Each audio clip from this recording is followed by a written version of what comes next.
LRT extension papunta ng SM Sukat. See how fast.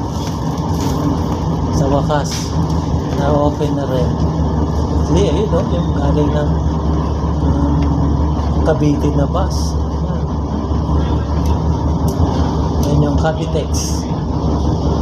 Ang susunod na istasyon ay Balintawak Station. Mapaliko kami ng Next station, Paranaque Balintawak Station. River. Punta ng Nia Road. Yan, no? Tumawid sa ilog yung tren. Diba? Ganda. Ganda pa ng view. Malapit sa Paranaque. Galing, ha? Sa mga safety entrance, reminding all passengers, always hold on to the safety entrance. Bilis lang. Bilis lang ng biyahe. Siguro sa Pasko, mas maraming sasakay dito. Kita mo, dumaan sa ilog. Kaya, yun yung school ng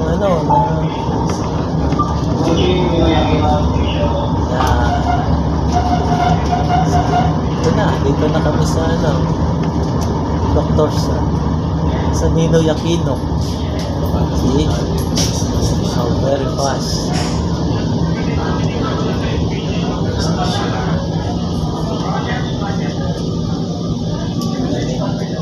Lahat sila nagbibideo doon sa kabila, sa terminal. Magandang gabi po, Ninoy Aquino Station na po. Sa lahat ng bababa po, Ninoy Aquino Station na po. Ano daw station pa? Ninoy. Ha? Morning buzzer na po. Umalis tayo ng 4:35 sa Ninoy Aquino Extension. Station. See? Yan, no? Ilog at tinawiran. Diba? Ganda.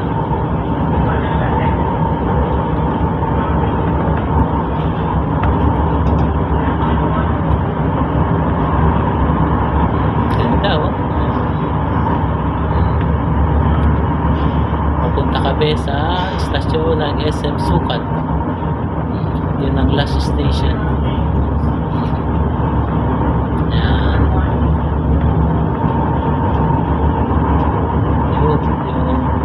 Warehouse ng SM.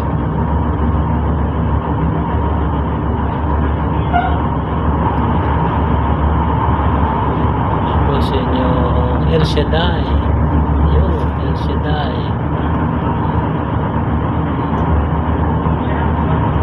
Parang pyramid. Ito na, nasa na kami, Sukat Road.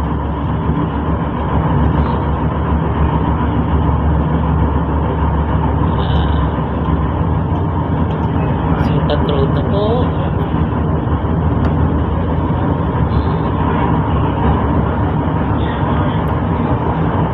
Bilis lang biyahe.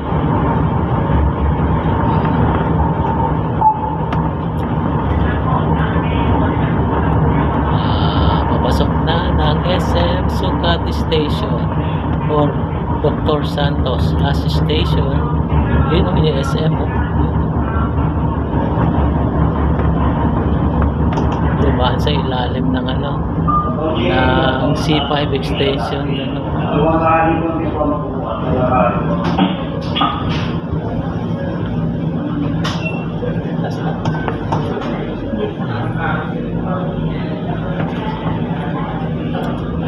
Ilang minuto bago dumating. Walang pang 5 minutes, dito na mula sa Ninoy Aquino Station. Dito na kami sa last station, Dr. Santos or SM Sukat Extension. Yun, dami nag-aabang papuntang Maynila.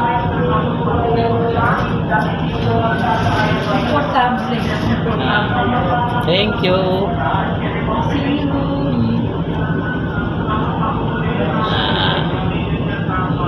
kami nag-video. Okay. Almost 5 minutes din ang biyahe. Oh, from Pitex. No, from Okay, see you. Thank you.